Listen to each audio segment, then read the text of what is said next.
Lipo ay magandang umaga sa inyong lahat.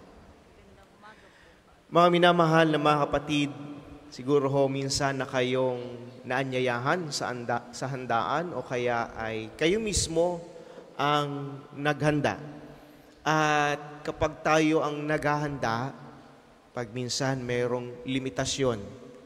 Halimbawa ay good for 200, good for 500, sapagkat hindi naman pwedeng tayo maghanda na lahat ay pakakainin. No? Mahirap po yun. Lahat ay pakakainin natin dahil ano man ang mangyari, mauubos at mauubos ang ating handa. Pero kakaiba ang paanyaya ng ating Panginoong Hesukristo. Ang paanyaya niya ay para sa lahat. Unlimited.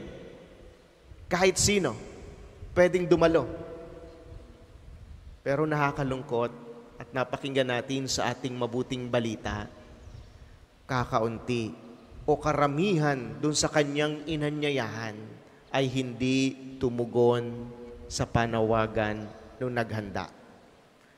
Mga minamahal na mga kapatid, ito'y isang paalala sa atin ng ating Panginoong Hesukristo.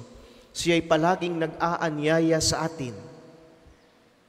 Pero ilang beses nating tinatanggihan ang paanyaya ng Diyos dahil katulad ng ating napakinggan, dahilan ng mga inanyayahan, iba't iba.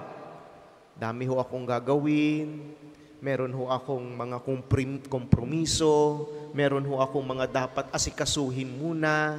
Ang dami nating dahilan. Kaya anong nangyari? Nagalit yung Panginoon o yung nag-anyaya. Kaya sabi dun sa alipin, hala, sige, kahit sino na lang, anyayahan mo. Mga minamahal na mga kapatid, paano nga ba tayo tutugon sa panawagang ito ng Diyos? Maliwanag dun sa ating unang pagbasa. Sinasabi doon, kung ano ang ibinigay sa iyo ng Diyos, gawin mo yon. At yon ang pagtugon natin sa panawagan ng Diyos. Anong sabi? Kung ikay propeta, magpahayag ka. Kung ikay guro, magturo ka. Di yun din ang panawagan sa bawat isa sa atin. Kung ikaw ay magulang, magpakamagulang ka. Kung ikaw ay anak, magpakaanak ka. Mga minamahal na mga kapatid, ang araw-araw nating gawain ay pagtugon natin sa panawagan sa Diyos. Lalo tigit kung ito'y ginagawa natin ng bukal sa ating kalooban at may kabutihang taglay. Mga minamahal na mga kapatid, sa ating banal na Eucharistia, kitang-kita po natin kung paano ang Diyos ay nag-aanyaya sa atin. Pero napakaraming hindi tumutugon sa paanyaya ng Diyos. Ang isa hong tawag natin sa banal na misa, heavenly banquet o makalangit na handaan. Nag-iimbita ang Diyos. Pero tingnan niyo ho, sa dami ng mga Katoliko, pag araw ng linggo, nag-iimbita ang Diyos, simba kayo, maghahanda ako.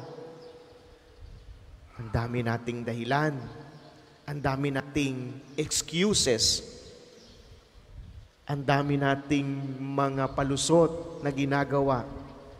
Mga minamahal na mga kapatid, panawagan ng Diyos sa atin, ako na nga ang nag-aanyaya sa inyo. Ako na ang nag-iimbita sa inyo. Sana makatugon tayo sa panawagang ito ng Diyos. Sa banal na Eucharistia, ipanalangin po natin, Panginoon, sana nga po makatugon kami sa iyong panawagan. Makadalo kami sa iyong handaan.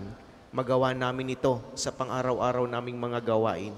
Sa araw-araw naming pagtugon sa iyong panawagan na gumawa ng kabutihan, anuman ang aming ginagawa sa araw-araw. Amen. Amen. Para po sa mga maghahandog ng sobre,